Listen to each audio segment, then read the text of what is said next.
उहाँको शिरबाट रगत बग्न लाग्यो। हरिदास ठाकुर दौडँदै गएर श्रीमन महाप्रभुलाई सारा वृत्तान्त सुनाउनु भयो। जगाई र मदाईले कस प्रकार नित्यानन्द प्रभुको शिरमा प्रहार गरेर घाइते तुल्याए भन्दा चैतन्य महाप्रभु दौडँदै गएर हातमा सुदर्शन आवाहन गरेर सुदर्शन चक्रले जसै त्यो जगाई र मदाई नाम गरेका अधमहरूको शिर काट्न भनेर तयार हुनुभयो। नित्यानन्द दौडँदै गएर महाप्रभुको खुट्टा समातेर चरण समातेर छोडिदिनुहोस् यिनीहरूलाई। अन्य अन्य अवतारमा हजुरले अनेक असुरहरूको नाश गर्नुभयो, तर यो अवतार कृपा अवतार, कृपा गर्नका लागि। यदि हजुरले पनि आसुरिक सम्पद भएका व्यक्तिहरूको शिर काट्ने नै हो भने परशुराम अवतार र गौर अवतारमा फरक के नै रह्यो र? यिनलाई माफ गरेर यिनलाई कृष्ण प्रेम प्रदान गर्नुभयो भने तब न हजुरको अवतार कृपा अवतार चरितार्थ हुन्छ। नित्यानन्द प्रभुले यसरी आफूलाई नै मार्न भनेर आएका महाप्रभुलाई रोकेको देखे पछाडि जगाई र मदाई महाप्रभुको चरणमा शिर राखेर माफी माग्दै रुन्छन्। महाप्रभुले नित्यानन्दप्रति अपराध गरेका कारण यदि नित्यानन्दले माफ गरिदिन्छन् भने मेरो माफीका लायक छ। यस प्रकार महाप्रभुले भने पछाडि नित्यानन्द प्रभुसँग माफी माग्छन् र भगवानले ती जगाई र मदाईलाई आलिङ्गन गर्नुहुन्छ। तिनको पाप यति थियो शरीरमा, त्यो पाप सट्ट भगवान महाप्रभुले लिइदिँदा भगवानको स्वरूप पनि श्याम सुन्दर भयो, कालो हुनुभयो। यस प्रकार जगाई र मदाईको उद्धार गरेका अनेक प्रसङ्गहरू छन्। तत्पश्चात भगवान महाप्रभुले गोदावरीको तटमा राय रामानन्दको अगाडि रसराज श्रीकृष्ण एवं महाभाव श्रीमती राधारानीको युगल रूपमा प्रकट भए रामानन्द रायले आफ्नो शरीर सम्हाल्न सक्नु भएन, मूर्छित हुनुभयो। भगवानले नीलाचलमा रहेर अनेक लीलाहरू गर्नुभयो र भगवानको चैतन्य महाप्रभुको सम्बन्धमा विस्तृत व्याख्या भविष्य पुराणमा त केवल भविष्यमा महाप्रभुले के गर्नुहुन्छ सम्बन्धमा मात्र चर्चा गरिएको छ। भगवानको चैतन्य महाप्रभुको विस्तृत लीला भनेको चैतन्य चरितामृत, चैतन्य भागवत, चैतन्य चरितावली आदि ग्रन्थहरूमा विस्तारपूर्वक दिएको छ भने अब नित्यानन्द प्रभुका सम्बन्धमा चर्चा सुरु हुन्छ। निताई र निमाई, निमाई भनेको नित्यानन्द प्रभु। नित्यानन्द मधुर भक्ति सुधाको पान गर्दै रात दिन भक्ति सुधाबाट को रसबाट उन्मत्त भएर हरिनामको ध्वनिले असङ्ख्य जीवको उद्धार गर्दै रहने सस्य श्यामला वङ्गभूमिको वीरभूमि जनपदको एक चक्र गाउँमा विक्रम सम्मत 1395 माघ महिनामा श्री नित्यानन्द प्रभुको जन्म भयो।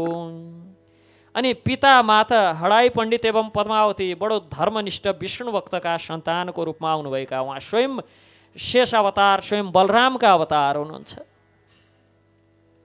र उहाँले ती दुवै विष्णु भक्त माता पिताले पद्मावतीले स्वप्नमा महापुरुषलाई देख्नुभयो जसले तिम्रो गर्भबाट जो सारा पापीहरूको उद्धार गरेर सबै नरनारीलाई भक्ति मार्गमा डोर्याउने सन्तान प्राप्त हुन्छ। यस प्रकार भनेको नित्यानन्दले महापुरुषको कथन सत्य प्रमाणित गर्नुभयो। बच्चै बेलादेखि नित्यानन्दमा अलौकिक पुरुषका लक्षणहरू, कृष्णको बाललीला अनुसरण गर्दा गर्दै कहिलेकाहीँ उन्मत्त भएर अचेत हुनुहुन्थ्यो। बाल्य अवस्थामै संसारको प्रपञ्चप्रति उदासीन हुनुहुन्थ्यो। बच्चा अवस्थामा त बच्चालाई त अनेक प्रकारका कुराहरू खेल्न मन लाग्ने, खान मन लाग्ने, त्यस्तो केही थिएन। सांसारिक प्रपञ्च सबैबाट दूर भगवान कृष्णका विभिन्न लीलाहरू अनुकरण गर्ने र त्यो गर्दा गर्दै अचेत हुने। एक समय उहाँको घरमा एक सन्यासी आएर नित्यानन्द प्रभुको स्वभाव देखेर उहाँको प्रतिभा आदिमा आकृष्ट भएर आफ्नो साथमा भिक्षाको रूपमा मागेर लिएर गए। नित्यानन्द यस घटना पश्चात कहिल्यै घर फर्कनु भएन। नित्यानन्द प्रभु तीर्थाटन आरम्भ गर्नुभयो। अयोध्या, हस्तिनापुर आदि हुँदै ब्रजमा पुग्नुभयो र तीर्थयात्रामा श्री माधवेन्द्र पुरीसँग उहाँको भेटघाट भयो। दुवै प्रेम विवल भएर एकअर्कासँग भेटघाट भए पछाडि शास्त्र सम्बन्धमा चर्चा भयो, हरिकथा भयो। नित्यानन्द प्रभु वृन्दावनमा पागल समान भगवान कृष्णको अन्वेषणमा घुम्न लाग्नुभयो। बिना कसैसँग भिक्षाटन नगरिकन जे प्राप्त हुन्छ त्यही खानुहुन्थ्यो। कसैसँग भिक्षा माग्ने पनि इच्छा हुन्न थियो चाहिँ नित्यानन्द प्रभुलाई। कसैले केही दिए खानुहुन्थ्यो, नत्र भोकै बस्नुहुन्थ्यो। भगवान कता हुनुहुन्छ भनेर कृष्णको खोजीमा लाग्नु भएको थियो। सारा वृन्दावन कृष्ण कृष्ण भन्दै भगवानलाई खोज्दै हिँड्नुहुन्थ्यो। तब ईश्वरपुरीले एक दिन के भन्नु भने, ठाकुर महात्मा, तिम्रा कृष्ण त नवद्वीपमा शचीको घरमा छन्, उहाँ छन्, यहाँ कहाँ खोजिरहेछौ? तुरुन्त केही सोच्दै नसोची नवद्वीप दौडिनु भयो। या नवद्वीपमा छन् रे कृष्ण त। यस्तो विचार गरेर नवद्वीपतर्फ लाग्नुभयो। त्यहाँ नित्यानन्द नवद्वीप पुगेर नन्दन आचार्यको घरमा रहनुभयो। निमाई पण्डित श्री चैतन्य आफ्ना शिष्य सहित निताईसँग भेटघाट भयो। कानमा कुण्डल, शरीरमा पीताम्बर धारण गर्नुभएका, हातहरू लामा लामा, हात यहाँ घुँडासम्म। यसरी महाप्रभु र नित्यानन्द प्रभुको भेटघाट भयो र दुवैजना एकअर्कालाई भेट भए पछाडि भाव विह्वल हुनुभयो। नित्यानन्द प्रेमालिङ्गनमा आबद्ध गरेर दुवै अद्भुत कम्प, श्रुपाद, गर्जन, हुङ्कारले वातावरणलाई प्रभावित गर्दै दुवैको बडो मधुर भेट भयो। त्यहाँ मिलन भयो दाजुभाइको, कृष्ण बलरामको। तत्पश्चात महाप्रभु कै इच्छाले नित्यानन्द प्रभुले गृहस्थ आश्रम प्रवेश गर्नुभयो। जानुवा गोस्वामिनीसँग उहाँको विवाह भयो। गौड देशमै रहेर चैतन्य महाप्रभुको आदेशले हरिनामको प्रचार गर्नुभयो र भगवती भागीरथीको तटमा निवास गरेर वीरचन्द्र नाम गरेका एक पुत्र पनि भए। भगवान श्याम सुन्दरको मन्दिरमा उनै भगवानको स्मरण गर्दै स्वधाम गमन गर्नुभएको सम्मको प्रसङ्ग पश्चात भविष्य पुराणमा मुख्य आचार्यहरूको प्रसङ्ग बताउँदै तत्पश्चात अनेक आचार्यहरू सम्बन्धमा, आचार्यहरूको जीवन सम्बन्धमा चर्चा गर्नुहुन्छ। सबै आचार्यहरूको चर्चा गर्न समय अभाव भएका कारण सबै आचार्यहरूको जीवन सुन्न सम्भव हुँदैन। तत्पश्चात गिरी शर्मा, वन शर्मा, पुरी शर्मा आदिको आविर्भावको आख्यान पश्चात भारती, नाथ शर्मा, क्षेत्र शर्मा र ढुण्डीराजको उत्पत्तिको कथा प्रसङ्ग बताउनुहुन्छ। नमो विष्णु रूपाय गणेशाय परमात्मने, यस प्रकार भगवान शङ्करले स्तुति गान गरेका प्रसङ्ग आदि पश्चात अघोरपन्थी भैरव तथा बाल शर्माको उत्पत्तिको कथामा रावण तथा हनुमानजीको चरित्र सम्बन्धमा व्याख्या गर्नुहुन्छ। कस प्रकार रावणलाई उनै नन्दीले दिएको श्रापका कारण स्वयं भगवान शिव हनुमानको रूपमा प्रकट हुनुभयो भन्ने सम्बन्धमा चर्चा गर्नुहुन्छ। एक समय रावण उत्तरतर्फ उडेर जाँदै गर्दा यानबाट नन्दीले रोक्न खोज्नुहुन्छ र नन्दीलाई बाँदर जस्तो मुख भएको र बाँदर जस्तै स्वभाव भएको भनेर नन्दीको खिसिट्युरी हाँसी मजाक गरेका कारण नन्दीको श्राप परेको थियो। एक दिन मलाई बाँदर मुखा भन्ने त अहङ्कारीको, एक दिन बाँदरले नै घमण्ड चुर गर्नेछन्।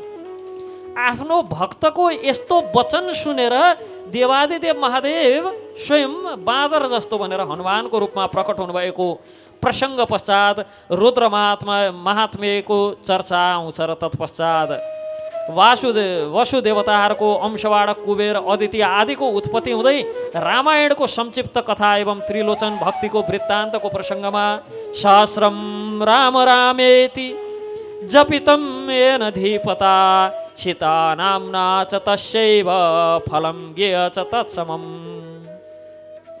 यस प्रकार सहस्र राम राम भन्दा एक पटक सीते विरह भावमा एक पटक सीताको नाम लिनु सहस्र राम नाम जपेको भन्दा ज्यादा अधिक फल प्राप्त हुन्छ भन्ने सत्यताको निराकरण गर्दै निरूपण गर्दै तत्पश्चात रामनन्दीजीका शिष्यहरू नामदेव, भक्त रङ्कण एवं यङ्कणको चरित्र, वरुणदेव एवं पराम्बाको महिमा, सन्त कबीर अनि भक्त नरसिंह मेहता, पिपा नानक तथा साधु नित्यानन्द पूर्वजन्म आदिको वृत्तान्त, अश्विनी कुमारको अंशबाट कस प्रकार सदन कसाई र रैदासको उत्पत्ति भयो र चैतन्य महाप्रभुले कस प्रकार अनेक लीलाहरू गर्नुभयो र आचार्यहरू त्यस समयका प्रधान आचार्यहरू वल्लभाचार्य, केशव काश्मीरी आदि कस प्रकार भगवानबाट महाप्रभुबाट प्रभावित भए यस सम्बन्धमा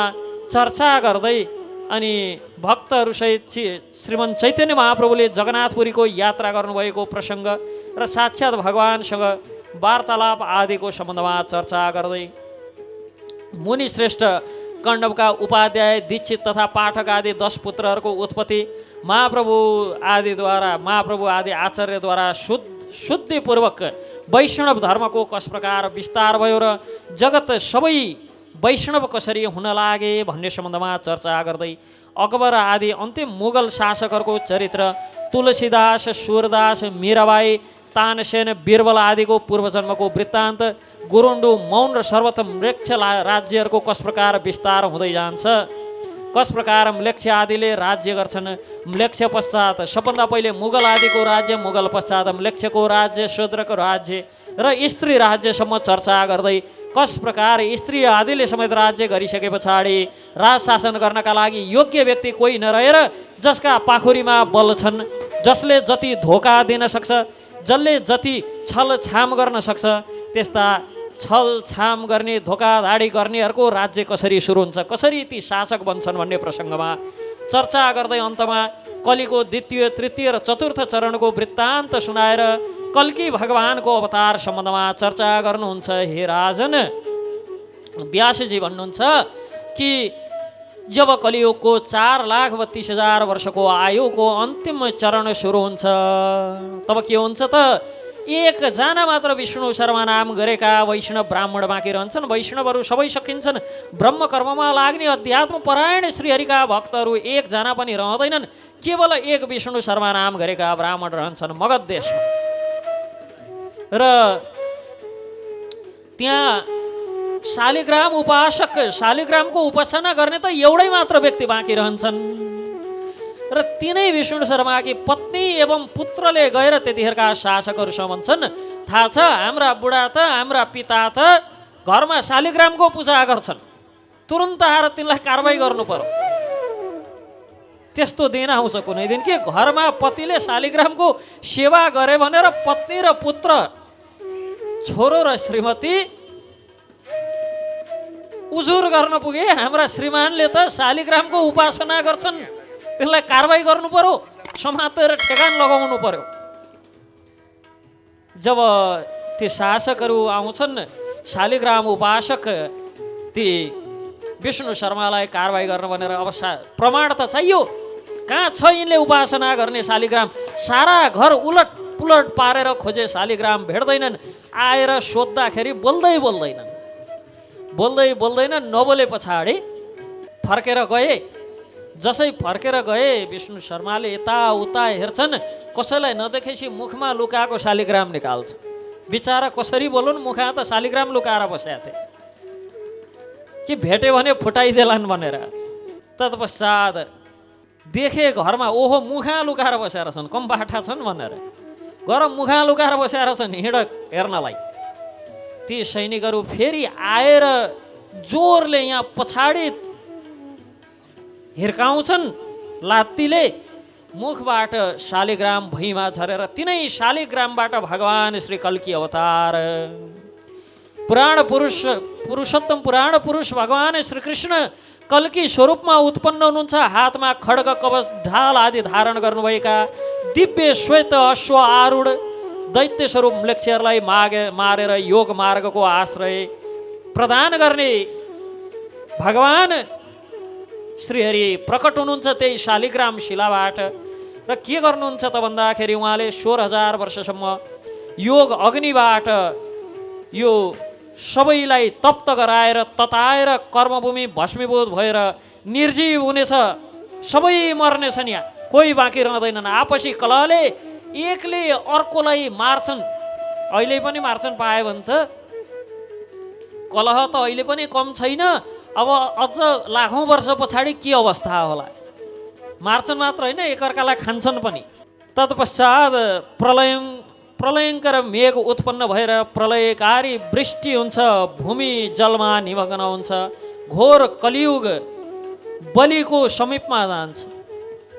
र त्यस समय भगवान् श्रीहरि पुनः कर्मभूमिलाई रमणीय स्थलको रूपमा गरेर यज्ञ आदिको माध्यमबाट देवताहरूलाई यजन गरेर यज्ञभाग ग्रहण गरेर देवगण शक्ति सम्पन्न हुनेछन्। तत्पश्चात गएर वैवस्वत मनुसँग गएर सम्पूर्ण वृत्तान्त सुनाउनेछन् र कल्कीको मुखबाट ब्राह्मण बाहुबाट क्षत्रिय अनि जङ्गाबाट वैश्य एवं पाउबाट शूद्र उत्पन्न हुनेछन्। क्रमशः गौर रक्तपीत एवं श्याम वर्णका हुन्छन् र तत्पश्चात दैवी शक्ति प्राप्त गरेर अनेक पुत्रहरू उत्पन्न गर्नेछन्। त्यस समय मनुष्य जाति धर्मको आश्रय लिएर देवताहरूको यजन गर्नेछन्। तब धीमान वैवस्वत विष्णु रूप कल्की हरिलाई नमस्कार गरेर उहाँको आज्ञाले अयोध्यामा राजपद ग्रहण गर्नुहुनेछ। उहाँको इच्छाले जो पुत्र आदि उत्पन्न हुनेछन् तिनको नाम इच्छकु हुनेछ र इच्छकुका पिता वैवस्वतको राज्य प्राप्त गरेर दिव्य 100औं वर्षसम्म आनन्दपूर्वक राज्य गरेर अन्तमा शरीरको परित्याग गरेर विष्णुलोक प्राप्त गर्नेछन्। यस प्रकार कलियुगको सम्बन्धमा चर्चा गर्दै पुनः धर्मका चारै पादहरू ज्ञान ध्यान सम तथा दम आदि पुनः अवस्थित हुनेछन्। पुनः सत्ययुग सुरु हुनेछ, कलिको अन्त्य हुनेछ। यस प्रकार सत्ययुगदेखि फेरि सत्ययुग कस प्रकार सुरु हुन्छ यस सम्बन्धमा चर्चा गर्दै यो प्रतिसर्ग पर्वको चतुर्थ खण्ड भविष्य पुराण अन्तर्गत प्रतिसर्ग पर्वको चतुर्थ खण्ड समाप्त हुन्छ। अब भोलिबाट हामी उत्तर पर्व महाराज युधिष्ठिर र व्यास आदिको चर्चा सुन्छौँ। महर्षि व्यास युधिष्ठिरको सभामा आएर युधिष्ठिरलाई उपदेश गर्नुभएको प्रसङ्ग हो। युधिष्ठिरले प्रार्थना गरेर युधिष्ठिरका प्रश्नहरू समाधान गर्न र छोटो समयमा धेरै संक्षिप्त रूपमा भविष्य महापुराणका विभिन्न कथा प्रसङ्गहरूलाई हामीले श्रवण गरेर हामी अन्तिम पर्व उत्तर पर्वमा आजबाट प्रवेश गर्दैछौँ। शिवं ध्यात्वा हरिं स्तुवा प्रणम्य परमेष्ठिनं चित्रभानुं च नत्वा ग्रन्थम उदीरयेत्। भगवान शङ्करको ध्यान गर्दै भगवान श्रीकृष्णको स्तुति गान एवं ब्रह्मालाई नमस्कार गरेर सूर्य एवं अग्निलाई प्रणाम गर्दै भविष्य महापुराणको उत्तर पर्व सुरु हुन्छ, जहाँ महाराज युधिष्ठिरको दरबारमा महर्षिहरूको आगमन, व्यास आदि महर्षिहरूको आगमन एवं उपदेश गर्नका लागि युधिष्ठिरले प्रार्थना गर्नुभएको प्रसङ्गबाट सुरु हुन्छ। एक समय धर्मका पुत्र धर्मवेत्ता महाराज युधिष्ठिरसँग चर्चा गर्नका लागि युधिष्ठिरको दर्शन गर्नका लागि भनेर मार्कण्डेय माण्डव्य शाण्डिल्य गौतम सातातप पराशर भारद्वाज शौनक पुलस्य पुल तथा देवर्षि नारद आदि श्रेष्ठ ऋषिगणहरू दरबारमा पधार्नुभयो। महान तपस्वी वेद वेदाङ्ग पारङ्गत ऋषिहरूलाई देखेर भक्तिमान राजा युधिष्ठिरले आफ्ना भाइहरूको साथमा प्रसन्न चित्त भएर सिंहासनबाट उठेर भगवान श्रीकृष्ण तथा पुरोहित धौम्य आदिलाई अगाडि राखेर सम्पूर्ण ऋषिहरूको यथोचित स्वागत गर्नुभयो, अभिवादन गर्नुभयो। आचमन एवं पाद्य आदिद्वारा पूजा गरेर आसन प्रदान गरेर तपस्वीहरूले बसे पछाडि विनयसँग अनुबद्ध भएर महाराज युधिष्ठिर प्रश्न गर्नुहुन्छ। श्री वेद व्यासजीसँग भन्नुहुन्छ, हे भगवान, हजुरको प्रसाद मैले यो महान राज्य प्राप्त गरेँ एवं दुर्योधन आदिलाई परास्त गरेँ, तर जसरी रोगीलाई सुख प्राप्ति भएर पनि सुख उसका लागि सुखकर हुँदैन। कोही रोगी छ, कोही सुगरको रोगी छ, डायबिटिजको रोगी छ, अब अगाडि रसभरी लालमोहन जे राख्दैन उसका लागि त्यो सुखकर होइन नि। कसैलाई आस्थमाको दमको रोग छ, स्याउ केरा अङ्गुर आँप सबै अगाडि राख्दै पनि उसका लागि त्यो सुखकर होइन। बडो गर्मी छ, चिसो पानी ल्याएर राखिदिए। अब जति चिसो पानी ल्याएर राखिदिए नि जो दमको रोगीलाई त त्यो सुखकर होइन। जसरी रोगीका लागि सुखका साधन अगाडि राख्दै पनि ती सुखकर हुन सक्दैनन्, त्यसै गरी आफ्ना बन्धु बान्धवलाई मारेर यो राज्य सुख पनि मलाई प्रिय लाग्दैन। किनभने युधिष्ठिरले त सारा बन्धु बान्धवलाई सकाएर प्राप्त गर्नुभएको राज्य, त्यसकारण यो सारा राज्य पाएर पनि मलाई सुख सन्तुष्टि भएन। जो आनन्द वनमा निवास गर्दा हुन्छ, कन्दमूल तथा फल भक्षणबाट प्राप्त हुन्छ, त्यो सुख शत्रुहरूमाथि जितेर सम्पूर्ण पृथ्वीको राज्य प्राप्त गरेर पनि त्यति सुख प्राप्त भएन। बरु वनमा बसेर कन्दमूल आदि खान पाएको भए सुख सन्तुष्टि हुन्थ्यो होला। तर यहाँ सुख भएन। यस प्रकार अगाडि भन्नुहुन्छ जो भीष्म पितामह हाम्रा गुरु एक त, अर्का हाम्रा पितामह हजुरबुवा, बन्धु रक्षक कल्याण एवं कवच स्वरूप। मैले राज्यको लोभले उहाँलाई पनि छाडिनँ, राज्य लोभमा परेर उहाँलाई पनि मारेँ। म बहुत विवेक शून्य कार्य गरेँ, मेरो मन पाप पङ्कमा लिप्त भयो। हे भगवान्, कृपा गरेर ज्ञान रूपी जलले मेरो अज्ञान तथा पाप पङ्कलाई धोएर सर्वथा निर्मल बनाइदिनु एवं आफ्नो प्रज्ञा रूपी दीपकले मेरो धर्मरूपी मार्ग प्रशस्त गरिदिनुहोस्। धर्मको संरक्षक यी सारा मुनिगणहरू मेरो घरमा पधार्नु भएको छ। हे गङ्गापुत्र, हे व्यासदेव, हजुरका दाई एवं गङ्गापुत्र महाराज भीष्म पितामहसँग, हजुरका भाइ एवं गङ्गापुत्र भीष्म पितामहसँग मैले अर्थशास्त्र, धर्मशास्त्र र मोक्षशास्त्र त विस्तारपूर्वक श्रवण गरेँ। शान्तनु पुत्र भीष्म स्वर्गलोक गए पछाडि अब भगवान् श्रीकृष्ण एवं हजुर हे व्यासदेव मात्र हाम्रा मैत्री एवं बन्धुता र मेरा मार्गदर्शक हुनुहुन्छ। यस प्रकार व्याससँग युधिष्ठिरले प्रश्न गरे पछाडि व्यास बोल्नुहुन्छ, हे राजन, हजुरले गर्न जो जति योग्य कार्यहरू छन्, जे गर्नुपर्ने ती सबै कार्यहरू त गरिसकियो, सुनिसक्नुभयो। हजुरले जो गर्न योग्य सबै कुराहरू भीष्म पितामहबाट, महर्षि मार्कण्डेयबाट, धौम्य एवं महामुनि लोमसबाट त श्रवण गरिसक्नुभयो। अब हजुर धर्मज्ञ, गुणी, मेधावी एवं धीमान पुरुष हुनुहुन्छ। धर्म एवं अधर्म निश्चय गरेर कार्य गर्ने हजुर ऋषिकेश भगवान श्रीकृष्ण यहाँ उपस्थित हुनुहुन्छ स्वयं। ऋषिकेश भगवान श्रीकृष्ण स्वयं उपस्थित हुनुहुन्छ र उहाँ यहाँ उपस्थित हुँदाहुँदै धर्मको उपदेश गर्ने साहस कसले गर्न सक्छ?